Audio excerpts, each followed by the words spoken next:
Good morning, guys. Welcome back to Tomorrowaday Farms. Today we are going to work on a hashtag that I started using canning. We're going to use a jar, a liter, and a 500 milliliter of roast beef, and we are going to turn these into delicious croquettes.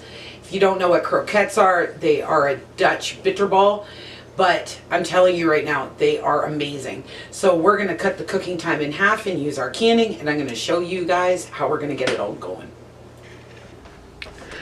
Alright guys, so in my pan I do have a little bit of fat here. That is from cooking burgers, so I'm going to use that fat. Okay, you could add a little bit of olive oil. I may end up having to add a little bit of butter to this as well. So what we're going to start with is one small onion. Well, this is an onion and a half for me because mine are really small. And we're going to get sweating out some of these onions. It's going to look like a lot of oil, but that's okay because we're going to make a roux, okay? So using your canning for the croquettes is going to save you about 5 hours worth of cooking time. So, because normally you would use a roast beef, boil it for many hours, make it nice and soft. We're going to use our canning to change all that, okay? I think that's going to be more than enough fat, and I got flavor in there too. So when you open your roast beef here,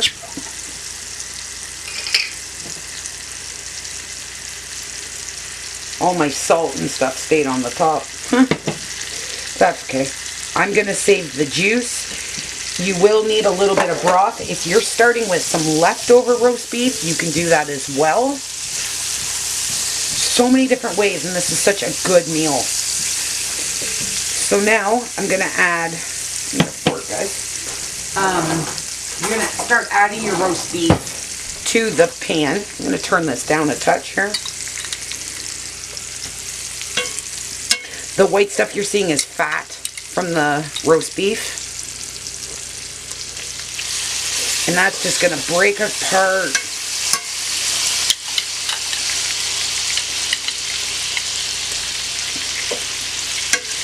It's going to be yummy. There is a little bit of prep work to these croquettes, but like I said, we're saving time by not having to cook the roast beef first. We're just pulling her out of a jar.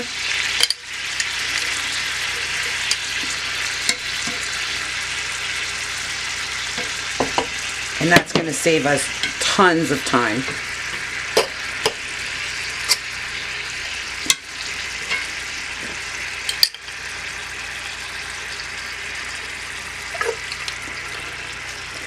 So what I'm going to do, guys, is I am going to pull the rest of this roast beef out. I'm just going to heat it through, and then I'll bring you back and make the roux with you, okay? But I'll be right back.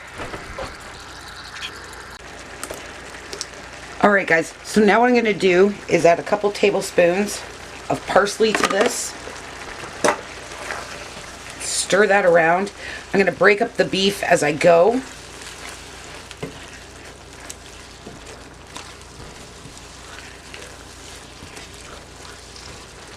Oh, it smells so good. Now I'm going to add a pinch of nutmeg and a little bit of chili flake. You don't want to add the chili flake.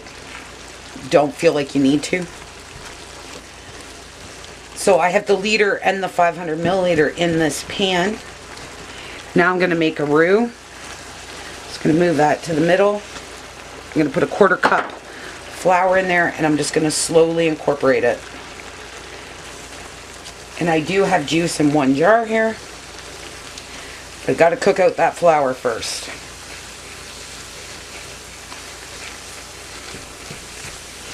And then we're going to let this all come together in a gravy, let it cool, and then we're going to form the bitter balls. I'm probably not even saying that right, but I'm not really Dutch, so. Cody is, but I'm not. Okay. gathering everything, making sure that flour is really cooked. The last thing you want to taste is flour. So now we're going to make the gravy.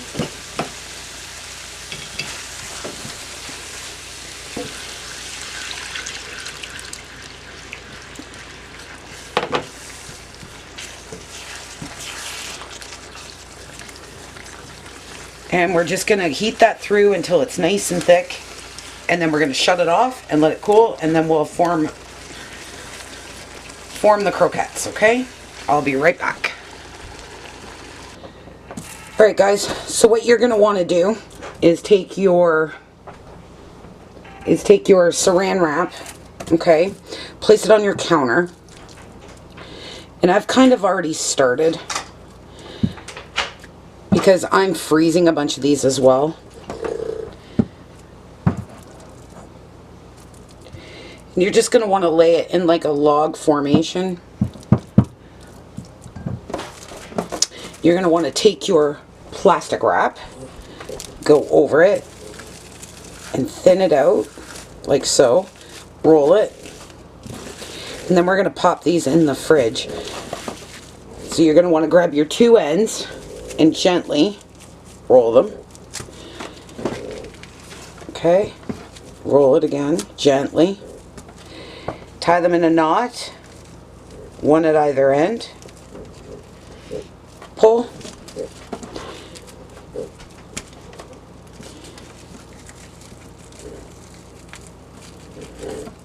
And then pull.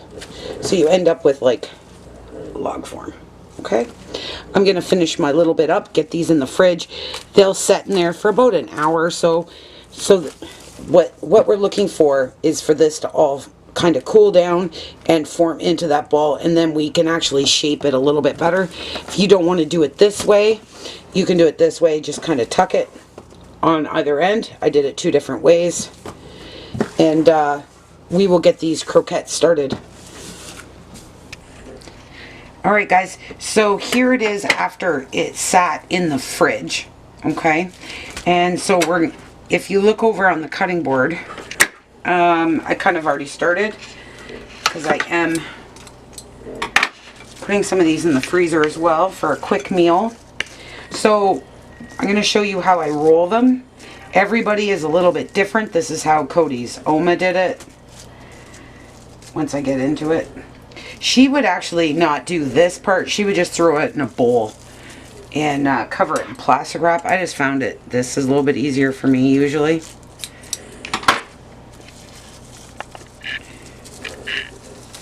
Once it gets going. So, you grab a good amount, roll it into a ball, put it into the flour, coat it really well. Roll it in your hands, and then just start forming it gently.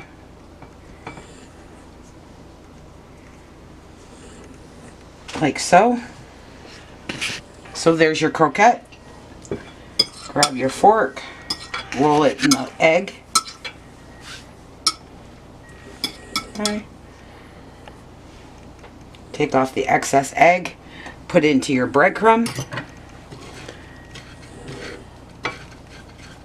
So these will go into the freezer and blast freeze till I'm ready to cook dinner, and then we will cook some up as well. And then over to the cookie sheet. So I'll do one more with you.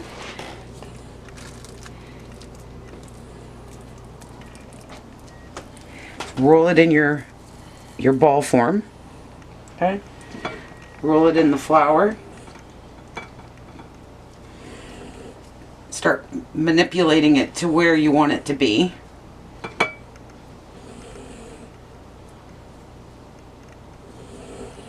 Take off the excess flour, put into the egg, and just roll it.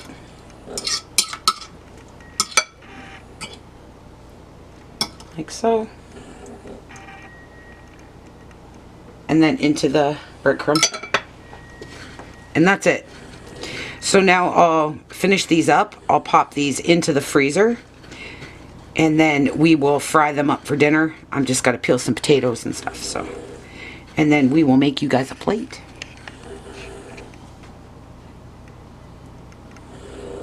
There we go. And that's... Okay guys, here we go. I just put them in the oil. I got about a ½ an inch of oil in the bottom here. I'm going to let them crust and then I'm going to flip them. I'm not going to flip them too early, but I have my stove on about a medium and I'm just going to have to watch it because, you know, for the coverage. But there we go. I'm going to start them, and then as soon as they start to crust up and everything starts getting really super hot and bubbly, I will bring you guys right back. Alright guys, here we go. We're going to just flip these very gently.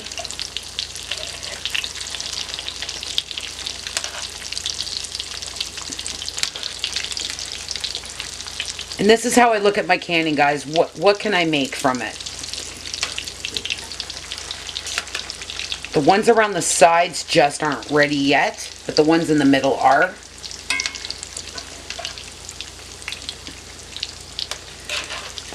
So, I'm going to finish these up, guys. And that was about 3 minutes on that one side.